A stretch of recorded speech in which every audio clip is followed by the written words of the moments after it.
Hola, bienvenidos al módulo de capacitación de vivienda y hábitat adecuado y su relación con medio ambiente, cambio climático y resiliencia. En esta ocasión hemos decidido hacerlo vía video por el Flyscam o la vergüenza de viajar, que la emisión de gases es alta cuando volamos y precisamente estamos en el tema de cambio climático y resiliencia, adaptación y bueno, tenemos que hacer algo. También viajar como Greta Thunberg era demasiado tiempo, así que bueno, decidimos hacerlo por este medio. Un saludo a todas y a todas desde El Salvador. Soy Mónica Hernández, la coordinadora del Programa Regional de Vivienda y Hábitat para América Latina. En esta ocasión el curso virtual trata dos secciones, el qué, ¿verdad? El qué está pasando desde las políticas de vivienda, desde lo que estamos haciendo en vivienda y hábitat y su relación con el medio ambiente y cambio climático, y el cómo, que es desde las diferentes intervenciones que tenemos, qué podemos hacer y cómo lo podemos hacer para disminuir los efectos del cambio climático y hacer contribuciones positivas. Aquí tenemos una serie de siglas que vamos a utilizar durante la presentación, de las cuales pues, podemos tomar nota para tenerlas en cuenta. Esperamos que al finalizar podamos entender los aportes, ¿verdad? Y la situación que estamos viviendo desde el Programa Regional de Vivienda y Hábitat en los diferentes continentes y las intervenciones que podemos hacer desde la perspectiva medioambiental, ¿verdad? Y de resiliencia.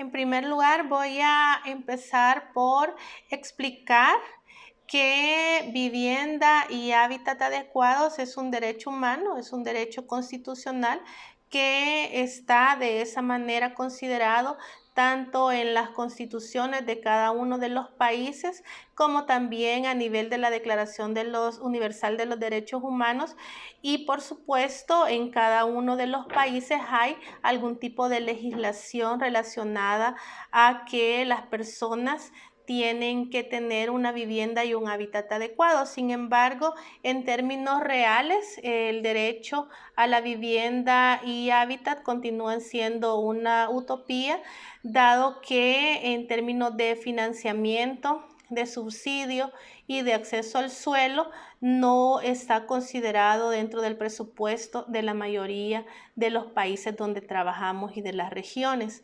Sabemos que son los gobiernos y los estados responsables para que este derecho sea tomado en cuenta y sea una realidad, ¿verdad? Y que también, eso por un lado, ¿verdad? Vivienda y hábitat son derechos humanos y son los titulares de obligaciones los responsables de que se hagan cumplir con las tres cuestiones que les acabo de decir: financiamiento, subsidio y acceso al suelo, ¿verdad? Es importante de que existan marcos legales que posibiliten esto. Por otro lado, también es importante destacar que construcción de vivienda en la forma tradicional es una de las principales causas también de contaminación y de degradación ambiental. Eso pues hay que tenerlo muy en cuenta, dado que WIEFEC trabaja en este tema, ¿verdad? Y que en muchas de las ocasiones estamos construyendo con materiales tradicionales, ¿verdad? También que los impactos negativos del cambio climático tienen repercusiones directas, especialmente en las personas más vulnerables, que son con las que trabajamos. Es decir, más de 1.000 millones de personas alrededor del mundo no tienen una vivienda adecuada, ¿verdad? Y eso se traduce en que sean los más vulnerables ante el cambio climático. Se dice también en esta misma línea que si seguimos en la misma forma en la que estamos trabajando vivienda y hábitat desde el Estado, en el 2030 van a ser 3.000 millones de personas los que no tienen una vivienda adecuada. Eso se va a traducir en aproximadamente más de un 35% de la población mundial, y en algunos países eso significa entre un 85% de la población, sobre todo en los países de más alta vulnerabilidad, ¿verdad? Como los de África del Este y América Latina y algunos países de Europa del Este y Asia.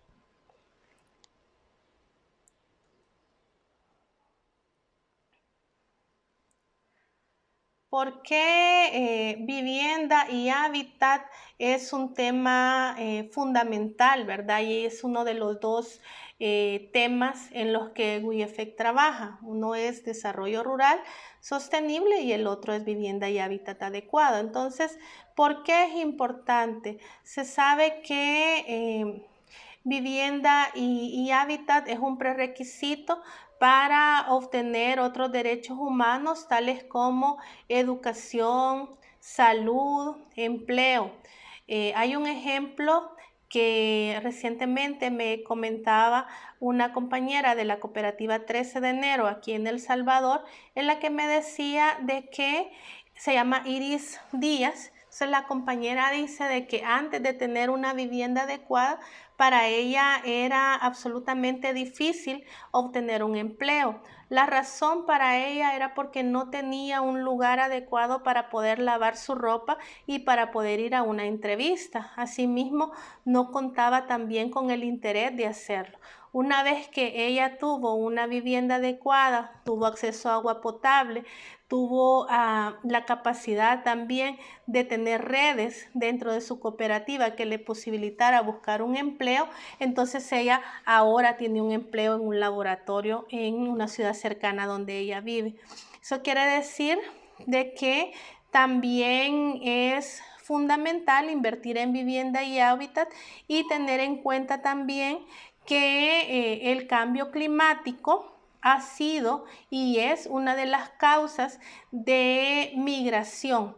En muchos de los países, producto de las sequías que se están dando, se está dando una migración importante. Eso se da en América Latina y también en muchos países de África. Por otro lado, también no tener una vivienda adecuada posibilita que personas tengan la posibilidad mayor de tener enfermedades, ¿verdad? Producto de la mala higiene, como la malaria, la hepatitis, la diarrea, el dengue, que se pudieran evitar si tuviésemos y los estados invirtieran en una vivienda y un hábitat adecuado. Ahora les voy a presentar un video acerca del trabajo desde la parte técnica y cómo desde las diferentes áreas que se trabajan en la formación y en la capacitación de los grupos metas con los que WIEFEC trabaja, podemos contribuir a la disminución de esta crisis producida por el cambio climático. Frente al reconocimiento de que el cambio climático va acelerado, porque siempre ha existido cambio climático, ¿verdad? Pero el cambio climático va aceleradamente y no va precisamente en una dirección positiva, sino que va impactando negativamente nuestras vidas. Frente a eso, lo que tenemos que hacer es actualizarnos desde todas las profesiones que existan. Psicólogos, sociólogos, que se han ido actualizando en cómo abordar estos impactos negativos, cómo disminuirlos, cómo repensarlos, y también ingenieros, arquitectos, economistas, porque los componentes del hábitat son múltiples. No basta una profesión para poder realmente reconstruir el hábitat o repararlo o hacerlo nuevo. Se requiere de muchas profesiones. En el área técnica, por ejemplo, nosotros tenemos muchos años de estarnos formando en cómo considerar factores de riesgo mucho más elevados que los que la academia nos había enseñado. Hace muchos años, pues la academia mostraba una manera de diseñar, y esas maneras de diseñar con respecto a los riesgos en ríos, los riesgos por derrumbes, los riesgos por inundaciones, eso ha cambiado notablemente. Y sobre todo Fundasal está obligada a actualizarse en ese tipo de parámetros porque casi todas las familias viven en zonas de riesgo. Nuestro tema es el hábitat popular, nuestro asunto, nuestra razón de ser es el hábitat popular y precisamente son las familias que atendemos, las que habitan en las zonas que primero van a ser impactadas negativamente por los efectos del cambio climático. Ahora vamos a analizar la interrelación que hay entre vivienda, medio ambiente, cambio climático y resiliencia. Sabemos que trabajar con vivienda y hábitat adecuado es más que 4 paredes y un techo, sino que significa trabajar con comunidades inclusivas, sostenibles, seguras, donde las personas puedan desarrollarse plenamente. En ese sentido, el cambio climático afecta directamente la calidad de vida, ¿verdad?, en la que las personas se desenvuelven. Es importante trabajar el tema de la adaptación. Un ejemplo puede ser con el cambio que logramos a través de la formación en la alimentación. Les voy a decir un ejemplo en algunas cooperativas de Guatemala en donde se inició cultivando huertos orgánicos en espacios reducidos donde se tenían hortalizas y verduras. Pero las personas fueron viendo que debido al cambio climático y a la disminución de las lluvias, era mejor empezar a plantar árboles frutales y forestales.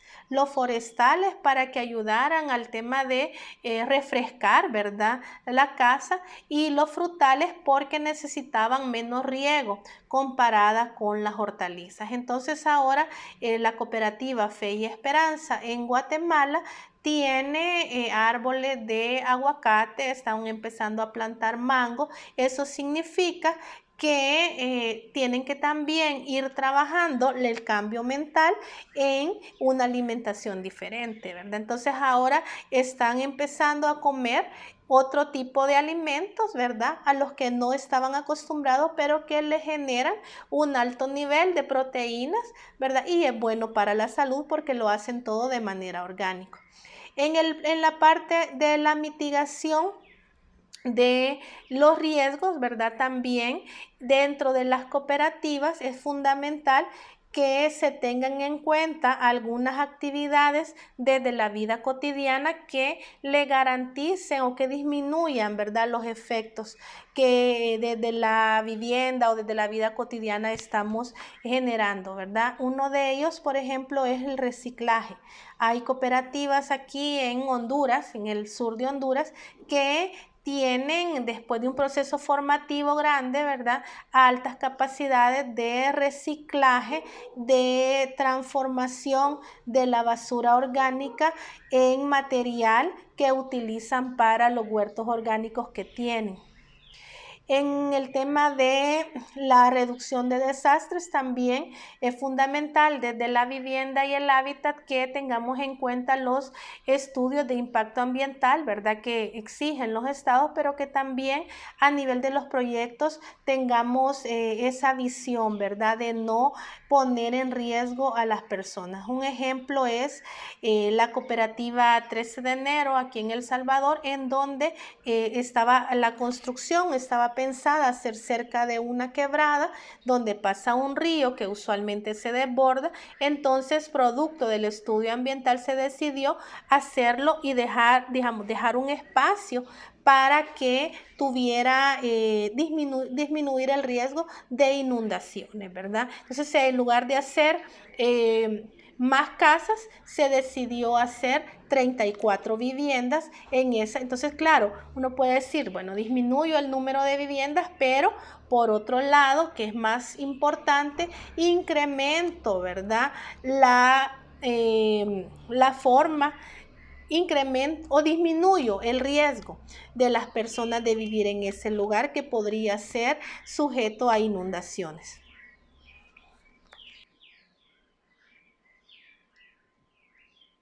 Desde el trabajo que realizamos también podemos tener diferentes alternativas innovadoras, ¿verdad? Que nos permitan trabajar de una manera sostenible y sustentable. Una es, por ejemplo, toda la parte de la posibilidad que tenemos de usar energía solar. Ya más adelante vamos a dar un ejemplo concreto de eso, pero cada vez son más baratos, ¿verdad? Y más accesibles el hecho de poder usar paneles solares sin llegar al extremo de cortar árboles para poner paneles solares, que es lo que también está pasando en algunos países, ¿verdad? Y que eso tampoco es sostenible en términos medioambientales. Cuando hablamos del uso de paneles solares, nos referimos a los que pueden ser puestos encima de los techos o de manera a pequeña escala, ¿verdad? Esos tampoco pueden venir a ser, digamos, tipo los monocultivos, a quitar plantaciones para poner paneles solares en términos de generar ingresos. Entonces ahora hablando de la reutilización de aguas, podemos hacerlo desde los lavamanos o la que utilizamos para lavar los platos para hacer uso en los servicios sanitarios. Eso también hay alternativas innovadoras que se han estudiado que pueden ser factibles desde la vivienda.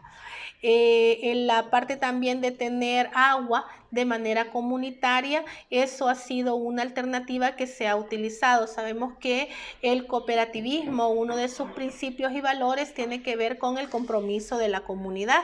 Entonces, hay cooperativas que pueden gestionar un tanque de agua, pero que ese sirve tanto para la cooperativa, que pueden ser 30, 40, 50 familias, pero también esta cooperativa comparte el agua con la comunidad en el caso que estas comunidades cercanas no la tengan. También la parte de las cocinas ahorradoras, ¿verdad? En términos de no utilizar tanto la leña para cocinar, ¿verdad? Y como ya decíamos anteriormente, poder utilizar todos los residuos que vienen del material orgánico para poder tener huertos orgánicos en espacios reducidos en las cooperativas de vivienda. Vamos a hacer la conexión entre igualdad de derechos entre hombres y mujeres y el cambio climático y la sostenibilidad. Aquí me voy a referir a dos situaciones. Por un lado, el trabajo reproductivo y las iniciativas del cuidado, y por otro lado, las iniciativas que tenemos de huertos orgánicos desde las cooperativas de vivienda. Entonces, en el trabajo reproductivo, que es todo el trabajo que se hace para la reproducción de la vida, ¿verdad? Que tiene que ver con las actividades dentro del hogar, como lavar, cuidar los niños, cuidar los ancianos, las ancianas, hacer los alimentos, ¿verdad? Ese es todo el trabajo que se hace para mantener la vida y que desde el Estado y desde la sociedad no es reconocido como un aspecto económico, ¿verdad? Sin embargo, como les decía, es lo que garantiza la vida. Entonces, en términos de las iniciativas del cuidado que WeEffect apoya, ¿verdad? Ahí son importantes tres situaciones. Por un lado, los proyectos piloto para demostrar que es importante invertir en este tipo de iniciativas. Proyectos pilotos, por ejemplo, de lavanderías comunitarias, comedores comunitarios, compras colectivas y cuidado de infantes, ¿verdad? Por otro lado, también trabajamos la parte de la formación y la transformación mental, ¿verdad? De que las iniciativas del cuidado no son exclusivas de las mujeres, ¿verdad? Hombres también van empezando a trabajar en las iniciativas del cuidado de la vida, ¿verdad? Eso le llamamos la corresponsabilidad. Se les decía, en primer lugar, tenemos las iniciativas piloto, en segundo lugar, trabajamos la corresponsabilidad y en tercer lugar, la incidencia en políticas públicas para que el Estado sea también responsable de iniciativas que contribuyan a disminuir el tiempo que tenemos o que gastamos en el cuidado de la familia y de los ancianos. Los dos trabajamos y estudiamos, entonces es de gran ayuda porque ahora tenemos donde tener nuestros niños.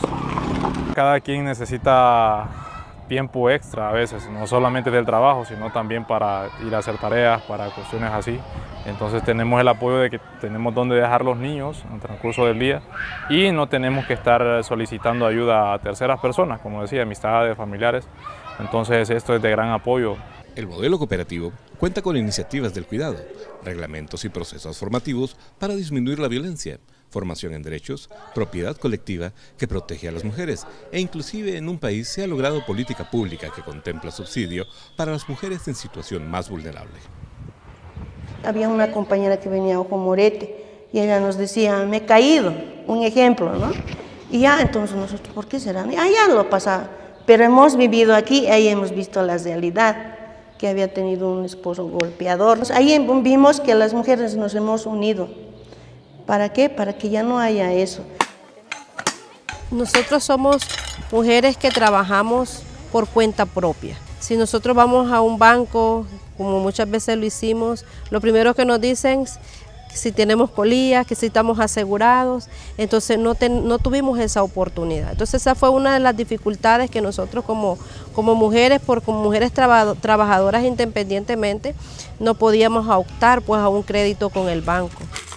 Nosotras las mujeres tenemos ese espíritu de lucha porque sabemos que la vivienda tiene que ser un patrimonio para nuestros hijos y hijas.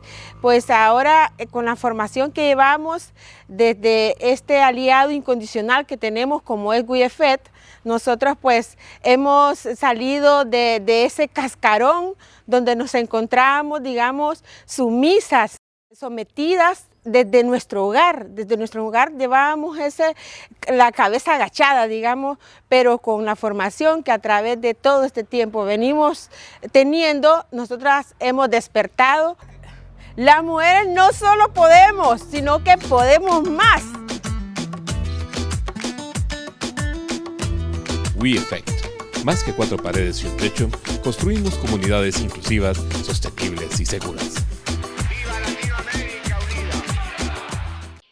Entonces, haciendo la relación con medio ambiente, cambio climático y resiliencia, el trabajo del cuidado, estamos trabajando también iniciativas de agricultura familiar dentro de las cooperativas. Entonces, por un lado, hombres empiezan a trabajar al interior de la casa, ¿verdad?, en el cuidado de la familia, pero también las mujeres empiezan a salir y a trabajar en la agricultura y en la tierra. Entonces, eso genera una sinergia muy interesante en el sentido que mujeres también tienen la capacidad de producir, ¿verdad? Eso no les genera doble jornada porque también paralelamente hombres van trabajando en las actividades del hogar, ¿verdad? Entonces también esas iniciativas que estamos apoyando de huertos orgánicos no solo son, digamos, para hacer un cambio de paradigma en el trabajo de mujeres y hombres, sino también para generar una transformación social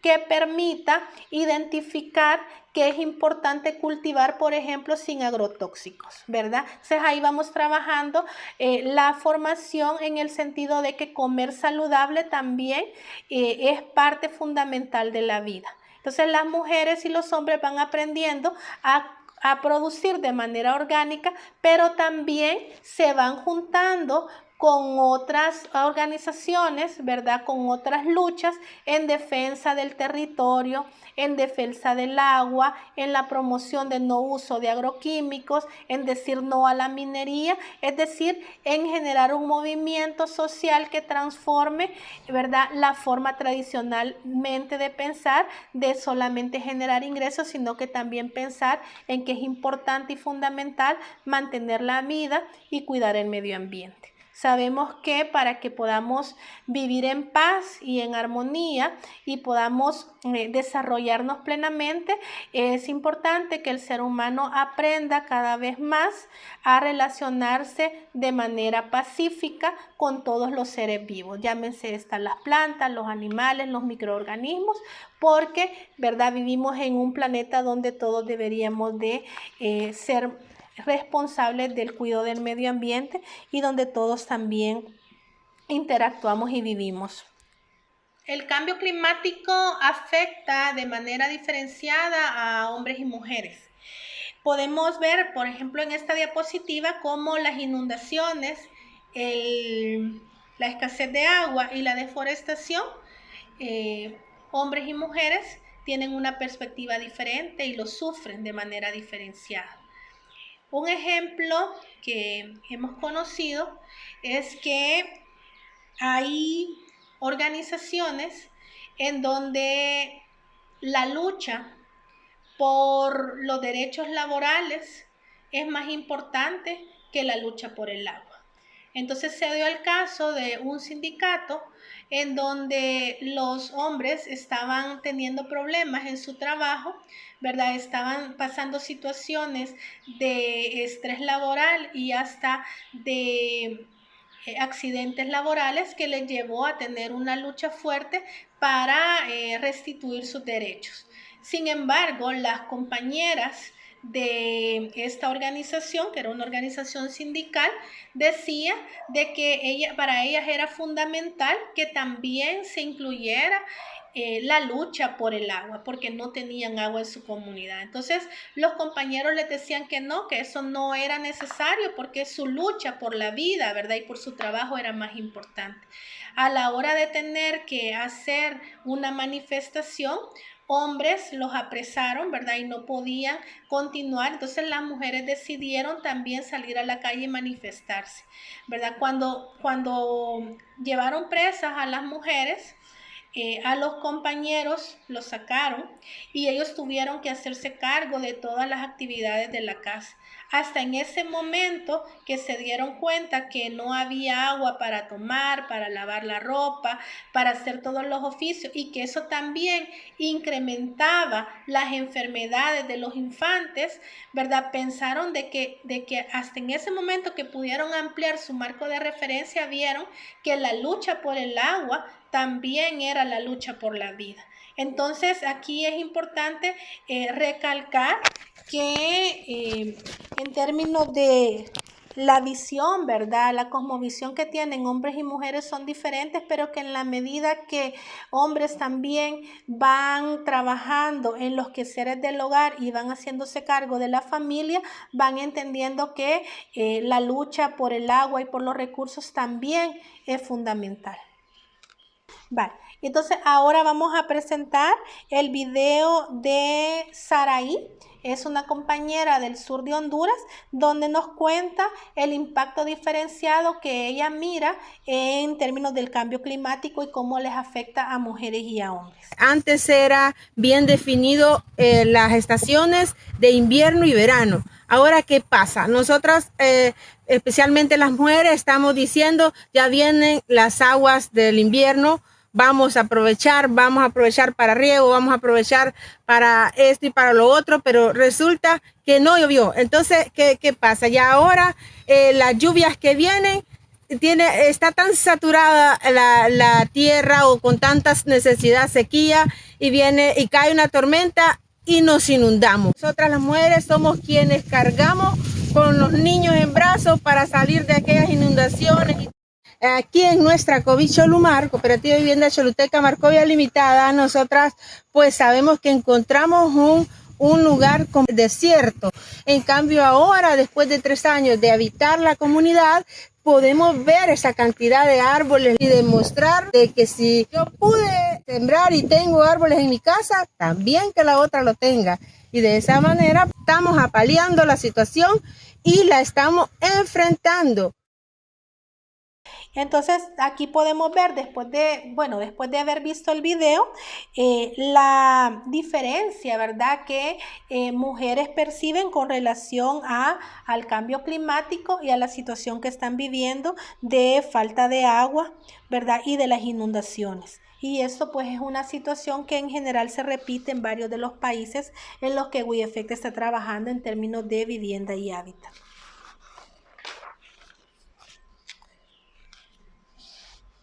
Decimos que es importante trabajar el análisis de contexto cuando estamos desarrollando estrategias de vivienda y hábitat sostenible.